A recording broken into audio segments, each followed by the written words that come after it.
Tahukah Anda bahwa rahasia untuk mengubah tantangan terbesar dalam hidup Anda menjadi peluang terbesar mungkin telah ditemukan lebih dari 2000 tahun yang lalu? Bayangkan menghadapi badai kehidupan dengan ketenangan yang begitu kuat sehingga tidak ada yang bisa mengguncang kedamaian batin Anda. Kedengarannya seperti kekuatan super, bukan? Nah, ini bukan sekadar fantasi. Kekuatan super kuno ini adalah sebuah filosofi kuno yang sama praktisnya hari ini seperti halnya di pasar-pasar yang sibuk dan aula marmer di Roma dan Yunani kuno.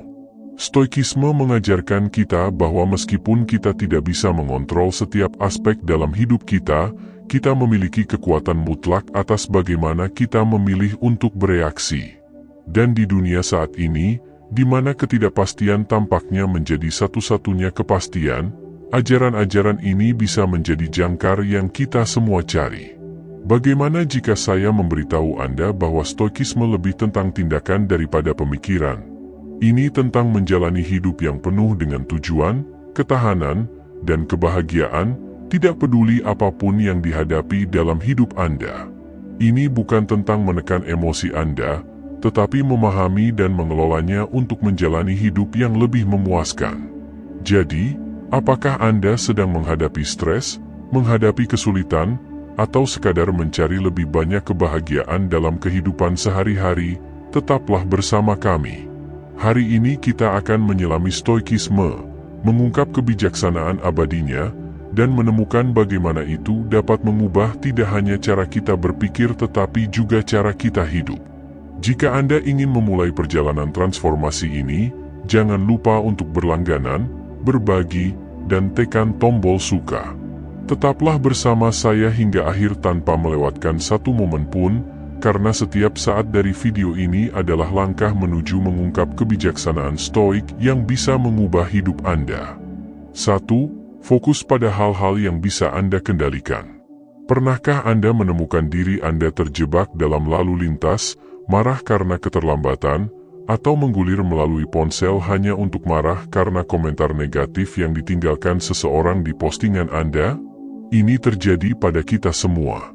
Sepertinya kehidupan sehari-hari kita penuh dengan ujian kecil ini, menantang suasana hati dan ketenangan pikiran kita di setiap tikungan. Tapi inilah perspektif yang mengubah permainan dari dunia stoikisme yang dapat mengubah semua frustrasi itu menjadi kebahagiaan. Stoikisme, filosofi luar biasa yang berasal dari Yunani dan Roma kuno, memberi kita alat yang kuat ini, fokus pada apa yang bisa kita kendalikan. Filosof stoik besar, Epictetus, pernah berkata, bukan apa yang terjadi pada Anda, tetapi bagaimana Anda bereaksi terhadapnya yang penting.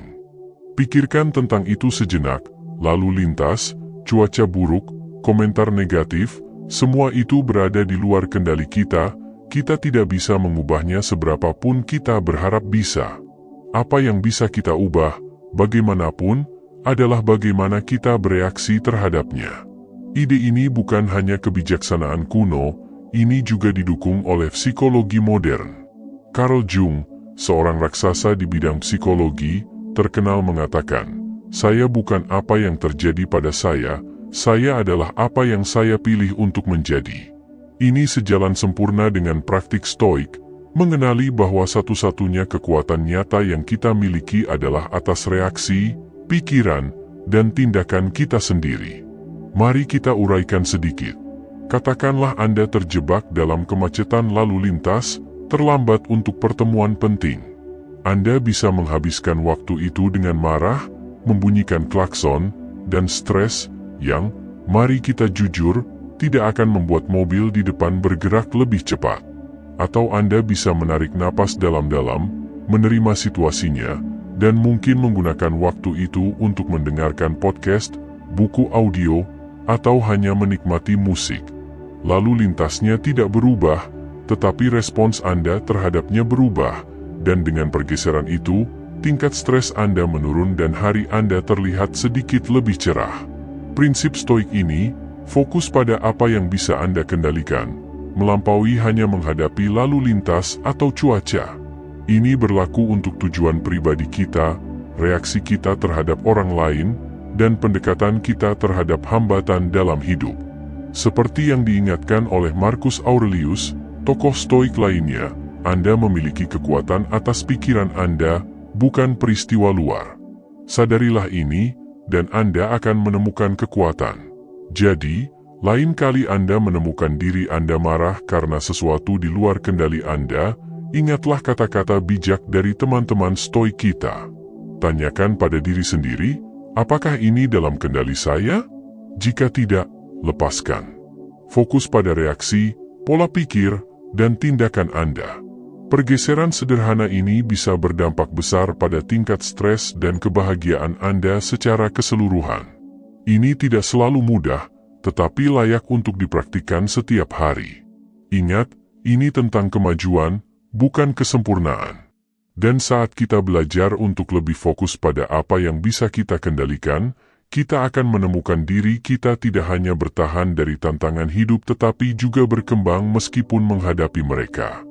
2. Menghadapi hambatan sebagai peluang. Stoikisme mengajarkan kita seni menghadapi hambatan sebagai peluang. Ini terdengar berlawanan dengan intuisi, bukan?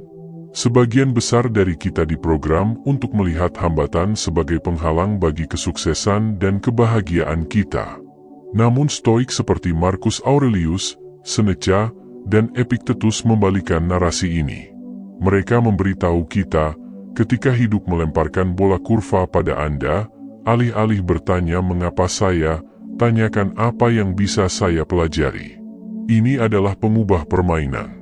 Marcus Aurelius, Kaisar Romawi dan filsuf Stoik, menulis dalam catatan pribadinya, penghalang untuk tindakan memajukan tindakan, apa yang menghalangi jalan menjadi jalan. Apa yang dia maksudkan di sini adalah bahwa setiap hambatan, tidak peduli seberapa menakutkan, tidak hanya menguji ketahanan kita tetapi juga mengajarkan kita pelajaran berharga. Ini tentang menemukan sisi baik dalam situasi sulit dan menggunakannya untuk memacu pertumbuhan kita. Perspektif ini bukan hanya filosofi kuno, tetapi juga didukung oleh pemikir modern. Psikolog terkenal Carl Jung mengatakan, apa yang Anda tolak akan terus ada. Dengan melawan hambatan, kita memberi mereka lebih banyak kekuatan atas kita, tetapi dengan menerima dan belajar dari mereka, kita bisa mengatasinya. Pola pikir Stoik ini adalah tentang mengubah tantangan menjadi batu loncatan untuk menjadi lebih kuat dan bijaksana. Mari kita buat ini praktis. Katakanlah Anda menghadapi penolakan dari lamaran pekerjaan. Mudah untuk jatuh ke dalam spiral mengasihani diri sendiri dan meragukan diri sendiri, tetapi bagaimana jika Anda melihat setiap penolakan sebagai umpan balik? Mungkin ada keterampilan yang perlu Anda tingkatkan atau strategi baru untuk pencarian kerja Anda. Pergeseran perspektif itu bisa mengubah serangkaian penolakan menjadi jalur untuk pengembangan profesional. Contoh lainnya adalah konflik pribadi. Mereka tidak nyaman dan penuh tekanan, tetapi mereka juga menawarkan kesempatan untuk melatih kesabaran, empati, dan keterampilan komunikasi. Setiap perselisihan adalah peluang untuk memahami sudut pandang yang berbeda dan untuk menyempurnakan kemampuan penyelesaian konflik kita. Inti dari menghadapi hambatan sebagai peluang terletak pada bertanya pada diri sendiri, apa yang bisa saya pelajari dari situasi ini? Alih-alih menjadi korban pasif dari keadaan, kita menjadi pelajar aktif dan pemecah masalah. Ini tidak berarti bahwa menghadapi hambatan menjadi mudah, tetapi itu berarti bahwa kita mendekati mereka dengan pola pikir yang diarahkan pada pertumbuhan dan pembelajaran. Epictetus pernah berkata, bukan apa yang terjadi pada Anda, tetapi bagaimana Anda bereaksi terhadapnya yang penting. Ini adalah inti dari Stoikisme. Ini tentang melihat melampaui rasa sakit atau frustrasi langsung dari hambatan dan menemukan pelajaran dan peluang yang disajikan. Jadi ketika Anda dihadapkan pada tantangan, besar atau kecil, cobalah untuk berhenti sejenak dan melihatnya kembali. Tanyakan pada diri sendiri apa yang bisa Anda pelajari dari situasi itu dan bagaimana itu bisa membuat Anda lebih kuat dan bijaksana. Ingat, hambatan bukan hanya rintangan untuk diatasi, mereka adalah peluang untuk tumbuh. Dengan mengadopsi pola pikir Stoik ini, kita bisa menavigasi naik turunnya kehidupan dengan lebih anggun, ketahanan, dan kebijaksanaan. 3. Hidup di saat ini. Ini adalah sesuatu yang sering kita dengar, bukan? Hidup di saat ini. Tapi apa artinya sebenarnya dan mengapa itu sangat penting? Hidup di saat ini berarti sepenuhnya merangkul dan mengalami di mana Anda berada saat ini, tidak membiarkan pikiran Anda terjebak pada kekhawatiran tentang besok atau penyesalan tentang kemarin. Ini tentang menyadari bahwa hidup, dengan segala keindahan, tantangan, dan kejutan, terjadi di saat ini. Konsep ini bukanlah hal baru, ini telah menjadi landasan dari filosofi Stoik yang diungkapkan oleh pemikir besar seperti Marcus Aurelius, Seneca, dan Epictetus, dan telah diulang oleh psikolog dan pemikir modern. Mari kita mulai dengan para Stoik. Marcus Aurelius pernah berkata, "Jangan tinggal di masa lalu, jangan bermimpi tentang masa depan, konsentrasikan pikiran pada saat ini." Dia memahami bahwa kekuatan hidup di saat ini terletak pada kemampuannya untuk membumi kita, membersihkan pikiran kita dari gangguan, dan memungkinkan kita untuk menghargai kekayaan hidup saat terungkap. Tapi mengapa sulit untuk tetap hadir? Pikiran kita seringkali dipenuhi dengan pikiran, kekhawatiran tentang apa yang akan datang, atau memutar ulang hal-hal yang telah terjadi. Kebisingan mental yang konstan ini menarik kita menjauh dari keindahan dan potensi di sini dan sekarang. Seperti yang dikatakan oleh psikolog terkenal Carl Jung, yang paling tidak penting dengan makna lebih bernilai dalam hidup daripada yang paling penting tanpa makna. Hidup di saat ini memberikan makna pada pengalaman sehari-hari yang kecil, memperkaya hidup kita tak terukur. Aristoteles berbicara tentang pentingnya sadar akan saat ini untuk mencapai eudaimonia, atau keadaan bahagia, sehat, dan makmur. Dia percaya bahwa dengan fokus pada di sini dan sekarang, kita dapat menjalani hidup yang berbudi luhur, memanfaatkan sepenuhnya pengalaman manusia kita. Jadi, bagaimana kita bisa berlatih hidup di saat ini? Dimulai dengan kesadaran, seni memperhatikan saat ini tanpa penilaian. Ketika Anda makan, nikmati setiap gigitan. Ketika Anda berjalan, perhatikan perasaan tanah di bawah kaki Anda. Dengarkan dengan aktif ketika seseorang berbicara kepada Anda, daripada merencanakan apa yang akan Anda katakan selanjutnya. Tindakan kesadaran sederhana ini membawa kita kembali ke saat ini, membuat hidup kita lebih kaya dan lebih bermakna. Seneca menawarkan kebijaksanaan ini. Kebahagiaan sejati adalah menikmati saat ini tanpa ketergantungan cemas pada masa depan. Dia memahami bahwa kecemasan tentang apa yang akan datang atau apa yang telah terjadi hanya berfungsi untuk mengurangi kebahagiaan kita di saat ini. Hidup di saat ini bukan berarti mengabaikan masa depan atau melupakan masa lalu. Ini tentang menemukan keseimbangan di mana kita belajar dari masa lalu dan merencanakan masa depan tanpa membiarkan aktivitas-aktivitas tersebut mengkonsumsi saat ini. Dalam keseimbangan ini, kita menemukan kedamaian dan kepuasan. Ingat, setiap saat adalah kesempatan untuk mereset dan memfokuskan kembali pada saat ini. Disinilah kita hidup, mencintai, dan membuat kenangan. Jadi, mari kita berusaha lebih hadir dalam hidup kita. Mari kita hargai saat ini karena saat ini, disinilah kehidupan benar-benar terjadi. 4. Membangun disiplin diri. Saya tahu kata, disiplin diri, mungkin membangkitkan gambaran jadwal ketat dan kehidupan yang tanpa kesenangan, tetapi mari kita bentuk ulang gambaran itu bersama-sama. Disiplin diri bukan tentang membatasi hidup Anda. Ini tentang memberdayakan diri Anda untuk membuat pilihan yang selaras dengan nilai-nilai terdalam dan aspirasi jangka panjang Anda. Ini memilih apa yang benar untuk Anda, bukan apa yang mudah saat ini. Pada intinya, membangun disiplin diri adalah tentang penguasaan diri. Ini tentang mengatakan ya pada hal-hal yang melayani kita, dan tidak pada hal-hal yang tidak, bahkan ketika itu sulit. Pikirkan tentang itu. Apakah itu tetap berpegang pada rutinitas latihan, menabung uang daripada membeli impulsif, atau mematikan Netflix untuk fokus pada proyek? Pilihan-pilihan ini mungkin tidak memberikan kepuasan instan, tetapi mereka membuka jalan untuk kepuasan dan kesuksesan jangka panjang. Filosofi Stoik banyak berbicara tentang disiplin diri. Marcus Aurelius, Kaisar Romawi dan filosof Stoik, pernah menulis, Anda memiliki kekuatan atas pikiran Anda, bukan peristiwa luar.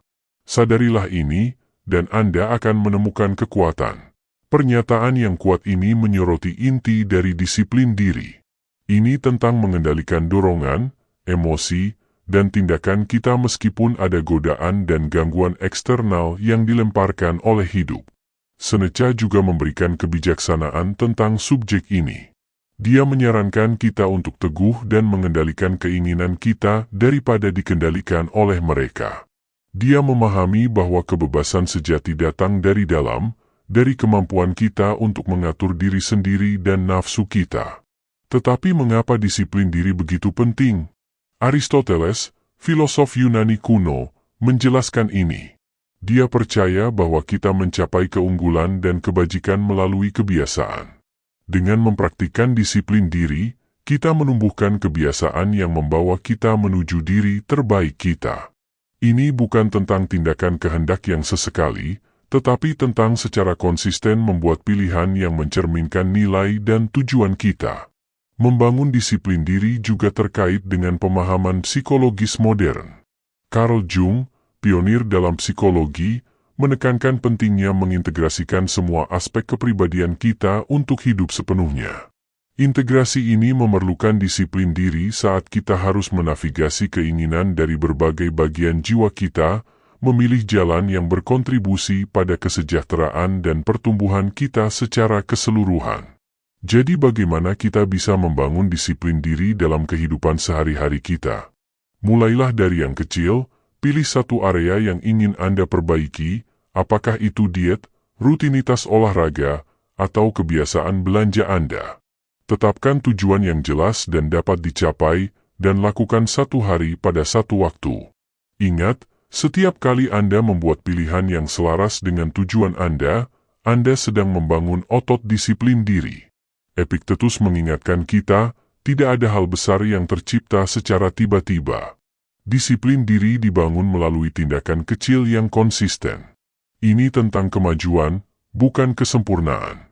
Setiap hari menghadirkan peluang baru untuk mempraktikkan disiplin diri, untuk memilih tindakan yang membawa kita lebih dekat ke siapa yang ingin kita jadikan. Membangun disiplin diri adalah sebuah perjalanan. Ini tentang menemukan keseimbangan antara apa yang kita inginkan sekarang dan apa yang kita inginkan yang paling. Ini tentang membuat pilihan yang mungkin sulit saat ini tetapi akan membawa kita lebih dekat pada tujuan, kebahagiaan, dan kedamaian kita dalam jangka panjang. Jadi mari kita berkomitmen pada perjalanan ini bersama-sama, saling mendukung dalam memilih apa yang benar, bukan apa yang mudah. Ingat, dalam ranah disiplin diri, terletak jalan untuk mencapai impian kita dan menjalani kehidupan yang benar-benar kita cintai. 5. Mengembangkan ketahanan emosional. Ketika hidup melemparkan tantangannya, kita semua merasakan badai emosi, merasa marah, sedih, atau frustrasi adalah bagian alami dari menjadi manusia. Namun, bukan hanya tentang emosi yang kita rasakan, tetapi bagaimana kita mengatasinya. Disinilah keajaiban ketahanan emosional masuk. Ketahanan emosional adalah semacam kekuatan super yang memungkinkan kita melewati badai kehidupan dengan anggun dan keluar lebih kuat di sisi lain. Ini tentang mengakui emosi kita, memahaminya, dan kemudian mengambil langkah positif untuk maju daripada tersapu oleh arus perasaan kita. Para Stoik banyak berbicara tentang ini. Marcus Aurelius, misalnya, mengingatkan kita, Anda memiliki kekuatan atas pikiran Anda, bukan peristiwa luar. Sadarilah ini, dan Anda akan menemukan kekuatan. Pandangan mendalam ini menyentuh esensi ketahanan emosional. Ini tentang mengenali bahwa meskipun kita mungkin tidak memiliki kendali atas apa yang terjadi pada kita, kita memiliki kendali atas bagaimana kita merespons. Emosi kita tidak harus mengendalikan tindakan kita. Seneca menawarkan kebijaksanaan tentang menghadapi kesulitan tanpa kehilangan ketenangan. Dia mengajarkan bahwa kesulitan hidup adalah ujian karakter dan ketahanan kita. Dengan menghadapi perasaan kita dengan pemahaman dan kesabaran, kita dapat tumbuh lebih bijaksana dan lebih kuat. Tetapi bagaimana kita mengembangkan ketahanan emosional ini? Dimulai dengan kesadaran diri. Menyadari emosi dan reaksi kita membantu kita lebih memahami diri sendiri. Tidak apa-apa untuk merasakan apa yang kita rasakan. Tetapi alih-alih bereaksi secara impulsif, kita dapat memilih untuk merespons dengan cara yang sesuai dengan nilai-nilai dan kesejahteraan jangka panjang kita. Aristoteles berbicara tentang golden mean, menemukan keseimbangan antara kelebihan dan kekurangan. Konsep ini berlaku indah untuk ketahanan emosional. Ini tentang menemukan respons yang seimbang terhadap emosi kita, bukan menekannya atau membiarkannya menguasai kita. Carl Jung, pionir dalam psikologi, menekankan pentingnya mengintegrasikan semua aspek jiwa kita untuk mencapai keutuhan. Bagian dari proses ini melibatkan menghadapi emosi kita, memahaminya, dan belajar darinya. Inilah inti dari mengembangkan ketahanan emosional.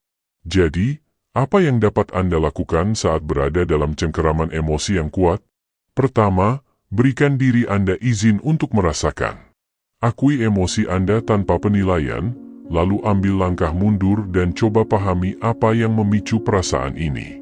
Refleksi ini dapat memberikan wawasan berharga tentang pola dan pemicu emosional Anda.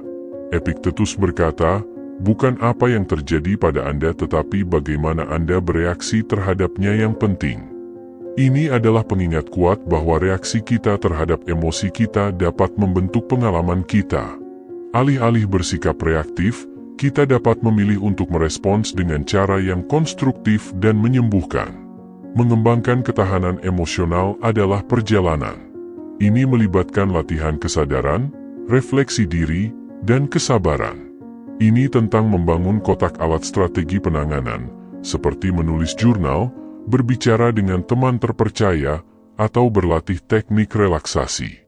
Yang paling penting, ini tentang memperlakukan diri sendiri dengan kebaikan dan belas kasih saat Anda menavigasi melalui emosi Anda.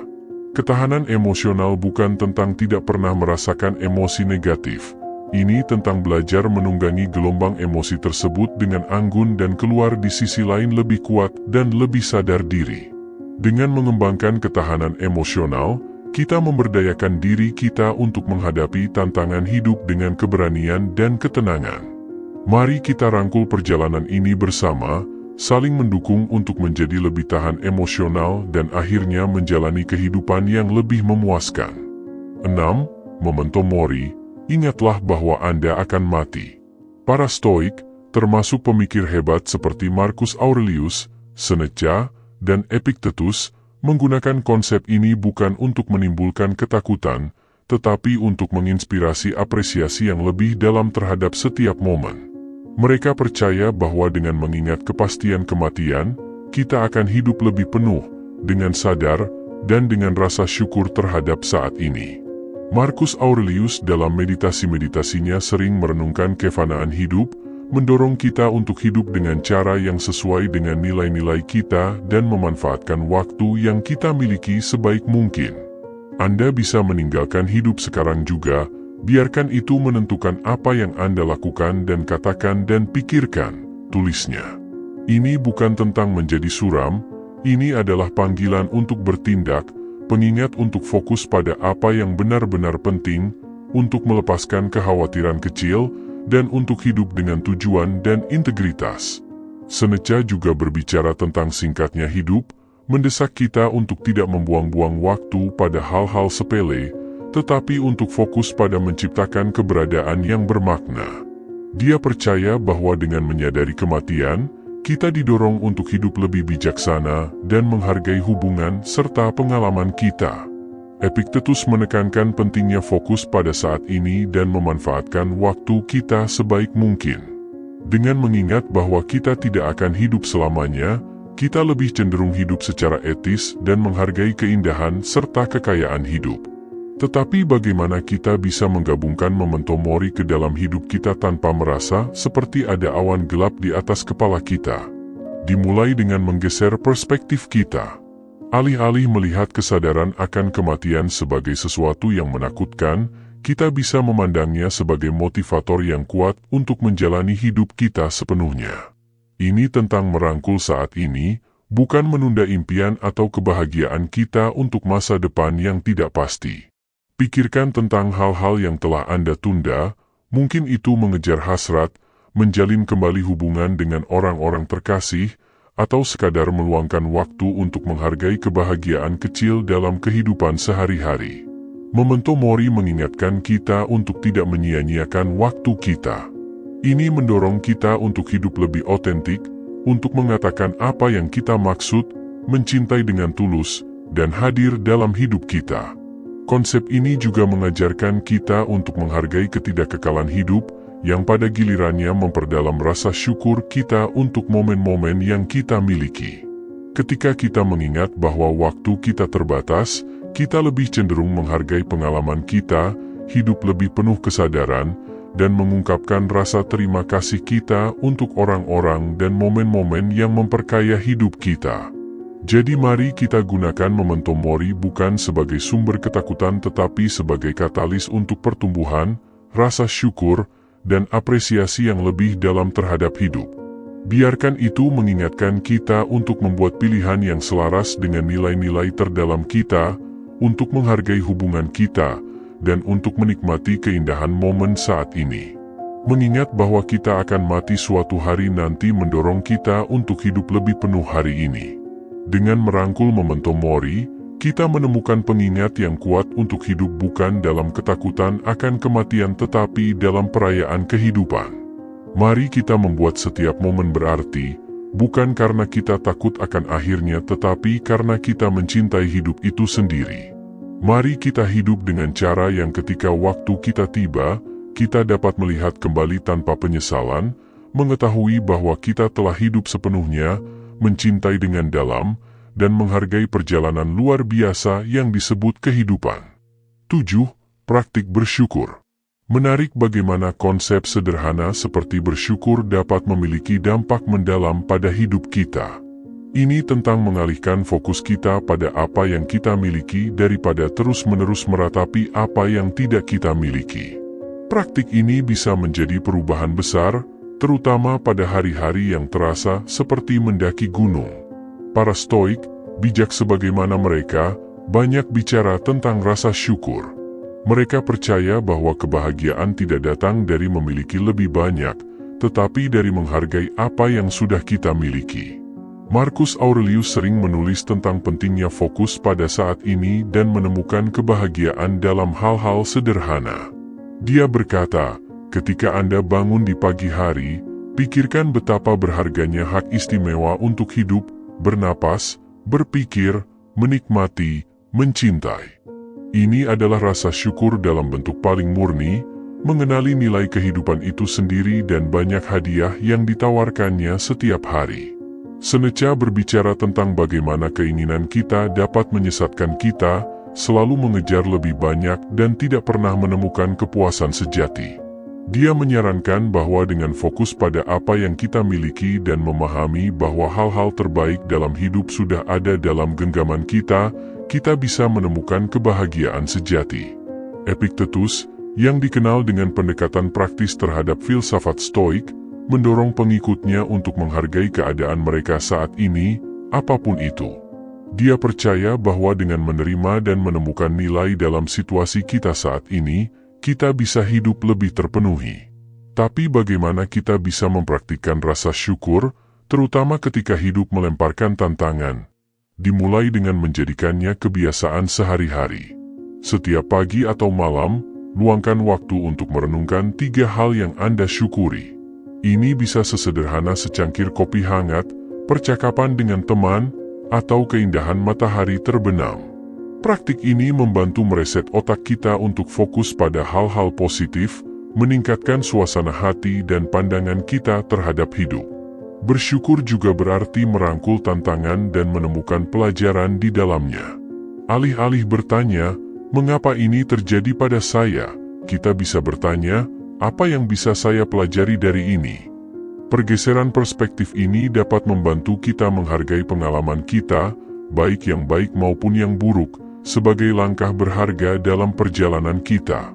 Selain itu, praktik bersyukur membantu kita membangun hubungan yang lebih kuat dengan orang lain. Dengan mengungkapkan penghargaan untuk orang-orang dalam hidup kita tidak hanya mencerahkan hari mereka tetapi juga memperkuat hubungan kita. Sebuah terima kasih sederhana bisa sangat berarti untuk menunjukkan seseorang bahwa mereka dihargai dan dicintai. Aristoteles berbicara tentang pentingnya mengenali kebaikan dalam hidup kita dan berusaha untuk hidup yang berbudi.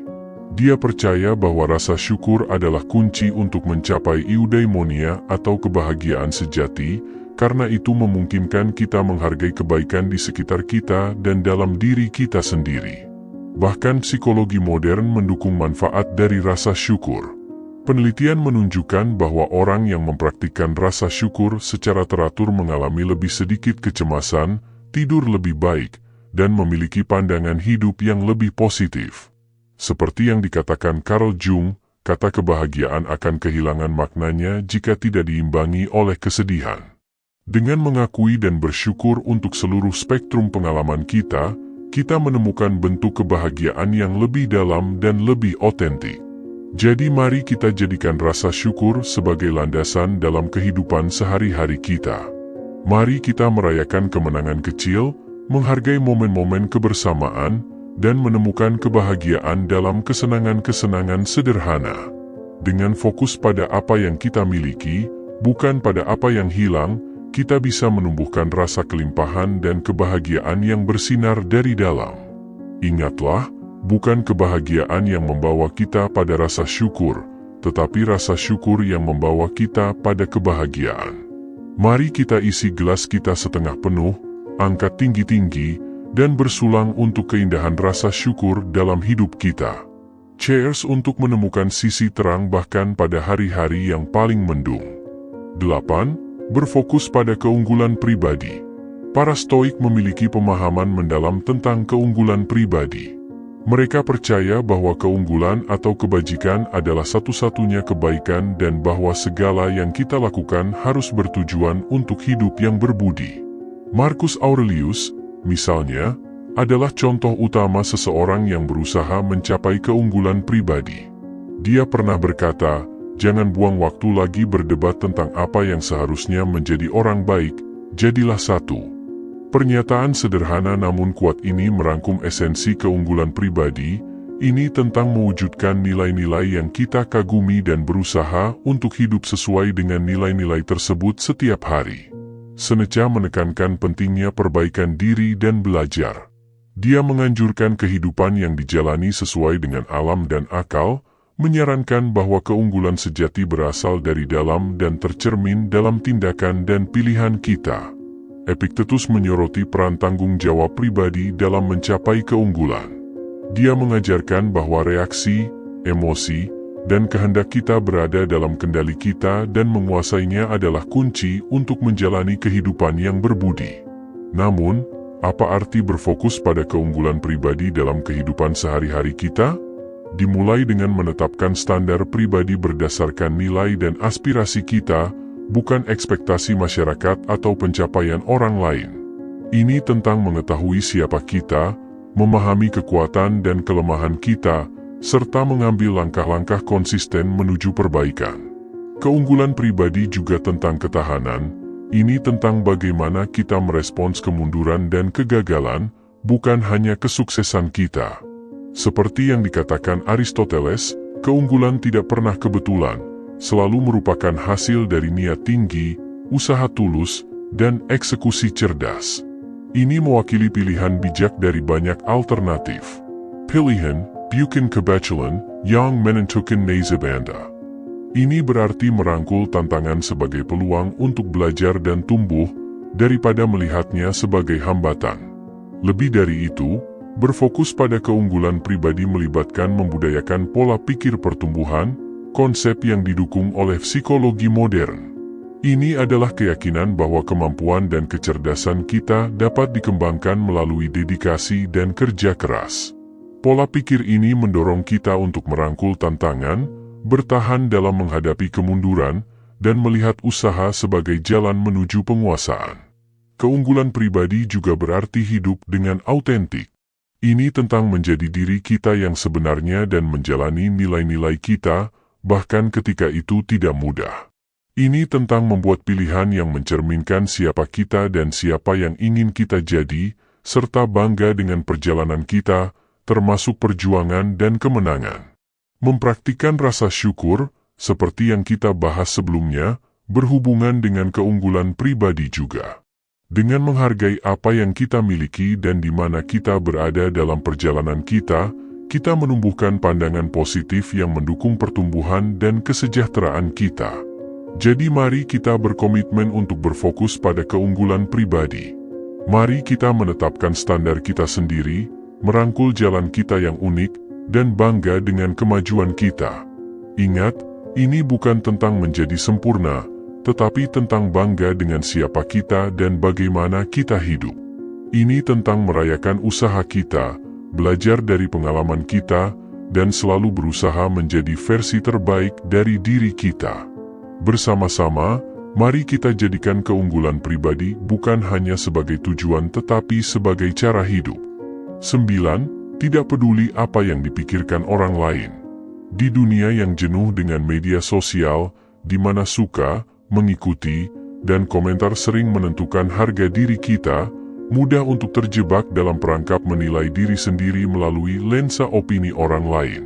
Namun, inilah kebenaran yang membebaskan. Harga dirimu tidak didasarkan pada validasi eksternal, melainkan pada menjadi diri sendiri, merangkul keaslianmu, dan hidup sesuai dengan nilai-nilaimu. Para Stoik, para filsuf kuno yang sering kita rujuk untuk mendapatkan kebijaksanaan yang abadi, banyak berbicara tentang ini. Mereka mengajarkan bahwa kedamaian batin dan kebebasan kita berasal dari fokus pada apa yang ada dalam kendali kita, tindakan, pikiran, dan integritas kita, bukan pendapat orang lain yang berfluktuasi. Marcus Aurelius dengan bijak menyatakan, "Aku sering bertanya-tanya bagaimana mungkin setiap orang mencintai dirinya sendiri lebih dari semua orang lain, tetapi malah menilai pendapatnya sendiri tentang dirinya sendiri lebih rendah daripada pendapat orang lain tentang dirinya." Pengamatan yang mencolok ini menyoroti paradoks yang banyak kita alami, menilai penilaian orang lain lebih tinggi daripada penilaian diri kita sendiri. Seneca menggemakan sentimen ini dengan menekankan pentingnya menjalani hidup yang setia pada diri sendiri, bukan yang dibentuk oleh harapan atau persetujuan orang lain. Dia percaya bahwa kebahagiaan sejati datang dari dalam, dari menjalani hidup yang sesuai dengan prinsip dan nilai-nilai kita. Epictetus mengajarkan bahwa mengkhawatirkan pendapat orang lain berada di luar kendali kita dan oleh karena itu tidak layak menghabiskan energi kita. Dia mendorong untuk fokus pada tindakan kita sendiri dan hidup dengan kebajikan, karena disitulah kekuatan sejati kita berada. Jadi, bagaimana kita bisa mulai peduli lebih sedikit tentang apa yang dipikirkan orang lain dan lebih tentang menjadi diri kita yang sebenarnya? Pertama, ini tentang memahami bahwa kamu adalah penulis cerita hidupmu. Kamu memiliki kekuatan untuk menentukan harga dirimu, bukan masyarakat, bukan pengikut media sosialmu, maupun orang-orang di sekitarmu. Ini tentang mendasarkan harga dirimu pada siapa dirimu sebenarnya, nilai-nilai yang kamu junjung tinggi, kebaikan yang kamu sebarkan, dan usaha yang kamu lakukan untuk menjadi diri terbaikmu. Kedua, praktikkan refleksi diri. Tanyakan pada dirimu sendiri, kehidupan siapa yang sedang aku jalani? Apakah aku membuat pilihan berdasarkan keinginanku, atau aku mencoba untuk masuk ke dalam cetakan orang lain? Merenungkan pertanyaan-pertanyaan ini dapat membantu menyelaraskan tindakanmu dengan dirimu yang sejati. Ketiga, rangkul kerentanan. Menjadi diri sendiri berarti terbuka tentang kelemahanmu dan memahami bahwa kesempurnaan adalah ilusi. Tidak apa-apa menjadi karya yang belum selesai, membuat kesalahan, dan belajar dari mereka. Keaslian ini menarik orang yang tepat ke dalam hidupmu, mereka yang menghargai dirimu yang sebenarnya. Selain itu, ingatlah kata-kata Aristoteles yang berbicara tentang min emas, menemukan keseimbangan dalam hidup. Menerapkan ini pada kekhawatiran kita tentang pendapat orang lain adalah tentang menemukan keseimbangan yang sehat antara mempertimbangkan umpan balik yang konstruktif dan mempertahankan otonomi dan harga diri kita. Menggabungkan pola pikir stoik ke dalam hidup kita berarti memahami bahwa harga diri kita ditentukan oleh kebajikan, tindakan, dan komitmen kita untuk menjalani hidup yang bermakna, bukan oleh penghargaan atau persetujuan eksternal. Ini tentang membangun benteng batin yang kuat yang tetap tidak tergoyahkan oleh pendapat orang lain yang berubah-ubah. Mari kita berkomitmen untuk menghargai diri kita sendiri karena siapa kita sebenarnya, bukan karena suka, mengikuti, atau persetujuan yang kita terima. Mari kita berani dalam keaslian kita, menjalani hidup yang selaras dengan kebenaran terdalam kita.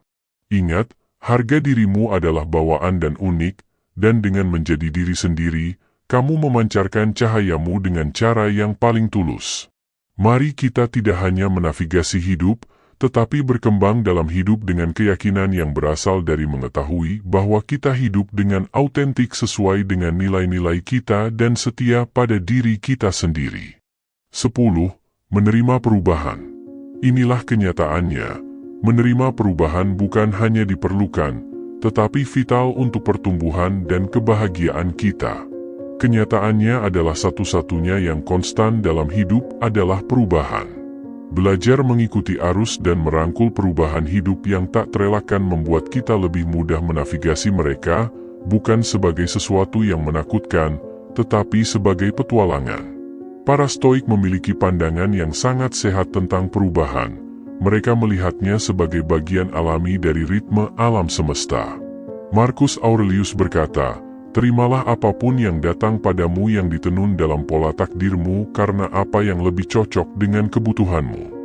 Penerimaan mendalam terhadap perubahan sebagai bagian dari jalinan hidup ini membantu kita memahami bahwa setiap perubahan, baik atau buruk menurut persepsi kita, memiliki tempatnya dalam cerita kita. Seneca mengajarkan bahwa menjadi terlalu terikat pada keadaan kita saat ini dapat menyebabkan kekecewaan karena pada akhirnya keadaan itu akan berubah. Dia menyarankan kita untuk bersikap fleksibel dan memahami bahwa perubahan bukan hanya bagian dari hidup, tetapi komponen yang diperlukan untuk perkembangan pribadi dan kebahagiaan kita. Epictetus mendorong kita untuk membedakan antara apa yang bisa kita kendalikan dan apa yang tidak bisa kita kendalikan. Dia menunjukkan bahwa meskipun kita tidak bisa mengendalikan peristiwa eksternal, kita bisa mengendalikan sikap kita terhadapnya. Pola pikir ini sangat memberdayakan dalam menghadapi perubahan. Ini tentang fokus pada tanggapan kita, menemukan peluang untuk pertumbuhan dalam perubahan, dan maju dengan ketahanan. Namun, bagaimana kita bisa menjadi lebih menerima perubahan? Pertama, dengan mengakui bahwa perubahan tidak bisa dihindari, ini adalah tatanan alamiah dari segala sesuatu. Segala sesuatu di sekitar kita dalam keadaan terus-menerus berubah, musim berubah, orang datang dan pergi, dan sel-sel kita sendiri memperbarui diri saat kita berbicara. Merangkul perubahan berarti merangkul hidup itu sendiri. Kedua, dengan berlatih kesadaran. Berada di saat ini memungkinkan kita untuk menghargai pengalaman kita saat ini tanpa berpegang teguh padanya. Kesadaran ini menciptakan ruang untuk penerimaan ketika pengalaman-pengalaman tersebut pada akhirnya berkembang atau berakhir. Ketiga, dengan mencari pelajaran dalam perubahan. Setiap perubahan dalam hidup kita, tidak peduli seberapa menantang, membawa peluang untuk belajar dan tumbuh. Alih-alih bertanya, "Mengapa ini terjadi padaku?" kita bisa bertanya, "Apa yang bisa saya pelajari dari ini?" Pergeseran perspektif ini dapat mengubah tantangan perubahan menjadi batu loncatan untuk perkembangan pribadi. Aristoteles berbicara tentang pentingnya mengejar kehidupan yang penuh kebajikan sebagai kunci kebahagiaan.